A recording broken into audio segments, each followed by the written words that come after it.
Today we're talking about everyday carry for your vehicle, the junk that should be in your trunk. Well, maybe not in your trunk.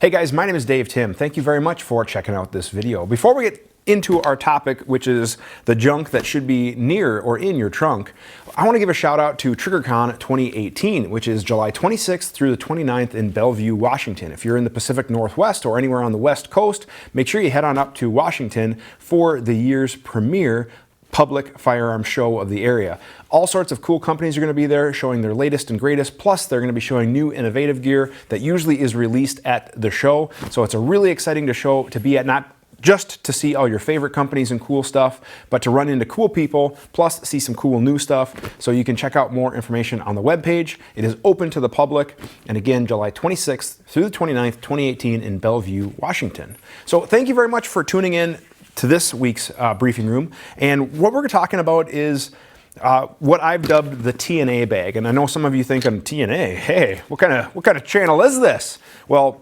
TNA, in my opinion, stands for trauma and ammunition. And we'll talk about that, kind of what I carry in here versus what I carry in like some smaller kits. Now, the concept of a go bag is not new, or a battle bag or something like that, or a bug out bag. And to be clear, this is not a bug out bag. This is just kind of some stuff that I carry in my vehicle. And there's different, pros and cons and different options and different things to support it. But, it came up in a conversation in our I have a training company in Minnesota, and in our alumni group, we started talking about vehicle everyday carry. Andy made a post about some things that he has in his vehicle, mainly pepper spray, a tourniquet, some very easy, handy to get trauma gear right in kind of that center glove or center console area. And it kind of spawned some good conversation and a good idea, and I figured, it'd be kind of something good to talk about what I carry in my vehicle. And in my front center console, I have a kit very similar to this. It's actually in my truck now. I have a couple of these, but this is one from my range bag, but it's very similar. And it's just a small little kit that I have a staged tourniquet, so I can just rip this off here. And I have a staged tourniquet that I can apply one-handed if need be. This is a cat, I believe it is, tourniquet, and there's different brands and different pros and cons to some of them out there, but you want to make sure that it's something you have access to quick. I don't mind the holder on these, but it's not as easy. I know some guys use the rubber bands and they can just break those too, or some people just use cut up bicycle inner tube. But the other thing that I like having near me, and what I like about this particular pouch, which I can't remember who makes this pouch. If I think of it, I'll post a link. But I like the fact that it has a spot for the trauma gears. I think it's a high-speed gear pouch.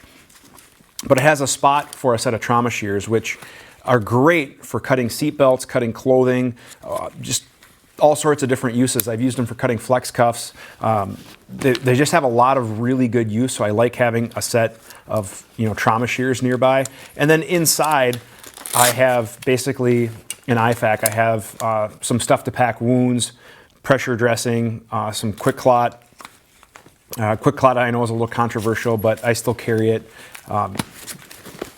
But that's kind of what I carry in like a small kit like this, and I keep this. Plus, I'm a firm believer in having some sort of defensive tool other than a firearm, so I do carry pepper spray in my vehicle as well. So this is something that, in my opinion, should be within arm's reach. Center console, glove box, door, whatever. Something small, and at a minimum, even a tourniquet. If you're involved in a car crash or just a basic dressing or something like that, doesn't even need to be a formal kit, but having just a small kit like this near arm's reach is, in my opinion, kind of vital for a vehicle.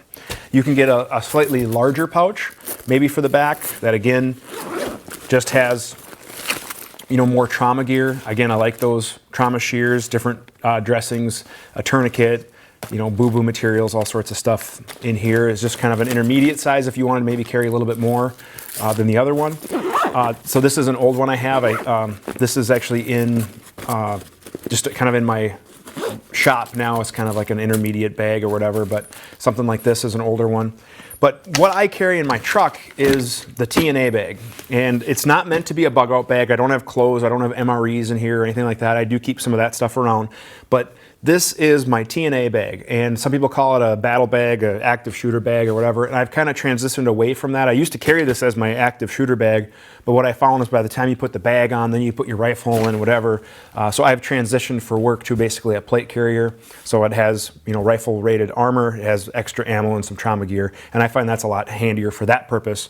But for my off-duty life or for a permit to carry holder or whatever, the TNA bag I find is a really, really good concept for me. And basically what it is it's supplemental. It might not necessarily be in arm's reach. If it can be, great. But it may be behind you in a seat, it may be in a trunk or an SUV or whatever works for you, but it's kind of a supplementary bag where if I have the second to grab it, I will, or if I can get to it, it's kind of my second line gear, if you will, of my vehicle kit. And basically, as the name implies, what I keep in here is trauma and ammunition. So let me start here on the outside. I keep an older Surefire light. You can get these for a song online because they're older, but they're still nice and bright. I carry some spare batteries, so that's easy right there. And then on the other side, I carry full-size Glock magazines. I carry 2 of these. Now, my everyday carry is a Glock 9mm, whether it's a 26, a 19, a 17, a 34. What I like about the full-size Glock mags is they will fit. So if I'm carrying my 26, they will fit, they'll just stick out. If I'm carrying my 19, they'll fit, they'll just stick out, or 17 or 34, they'll fit. So I carry a couple extra Glock 9mm mags full size, and most of my buddies carry Glock 9mm, so we could share in the event of whatever. I don't necessarily recommend keeping a rifle in your car, but oftentimes I travel with a rifle or have one nearby. So my bag does have rifle mags. I have 3 rifle mags with duty ammunition, just in case. If I have that rifle, I figure I better have something to feed it just in case I needed it.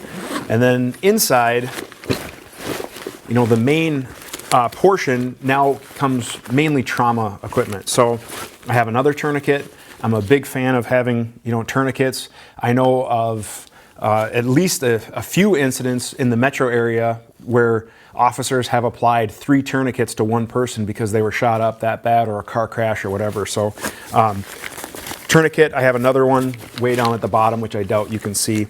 But I carry 2 tourniquets in here, plus the tourniquet that's up front with me. Here I have a bunch of trauma supplies, so gauze, packing material, some hemostatic gauze, which again I know is controversial a little bit. If you don't know what you're doing, don't go beyond your training, but there's tons of good training opportunities out there. So I have a lot of that stuff in there, Israeli dressings. Another set of trauma shears. I really like having trauma shears. At the very bottom, I have just a general tool. If I needed to cut a chain link fence or pry something or whatever, just a set of fence pliers. I've found these to kind of be handy, sometimes even just for fixing stuff. I carry some glow sticks. Again, a little controversial. You're not going to be in operator status, so if you're not going to be like, clearing rooms and stuff, you might not need it, but I had them, so I figured I'd throw them in there. And then I also carry just a miscellaneous kind of support. I carry some lotion, some Band-Aids, some bug spray, some sunscreen.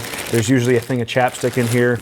And then I also cycle out a couple of protein bars that are kind of in the bottom there, or snacks, just as kind of a support thing. And then in here, if you needed to carry any emergency documents or anything like that, you certainly could. I used to carry some maps, but I just didn't find that it was quite an urgent need to carry maps for something, but you certainly could. So that's kind of my TNA bag, and that's just kind of what I carry as a supplement bag in my vehicle. And it's easy to find. It's the green bag.